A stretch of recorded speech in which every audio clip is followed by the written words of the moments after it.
Okay, so in front of me we have two different kits. These are rucksack bareback throw kits. Version number 1 just has the line, the rucksack, and 2 carabiners. This is like a 1.8, I believe. Dyneema zero stretch cord, won't hold any water. It's a very high-end cord.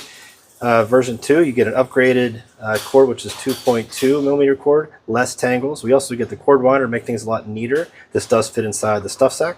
You also get the upgraded dog bone, which is pretty slick. It's like, if you're doing a PCT hang, this makes it a lot easier, so you don't have to like tie it off to a tree or anything. So if you're doing your bear hang, you can use the dog bone. We have other videos on that. I will link it someplace down below. So you can get it in white, you can get it in brown, you can get both of these in gray, either one of these in yellow or black. So again, with kit number 1, you get just the cord, 2 carabiners, and the rucksack. Kit number 2, you get the rucksack, cord winder, 2 carabiners, and the dog bone. Here's what the extra cord looks like. This is how it'll ship. And with this cord winder separate, then you just kind of put it on there whatever you want. It is 50 feet of cord on both kits. You can use it all, or some people just do 40 feet, whatever you want to do. But we give you the full 50 feet there. So those are our rucksack kits and the bareback throw kits, whatever you want to call them, for Hilltop Packs.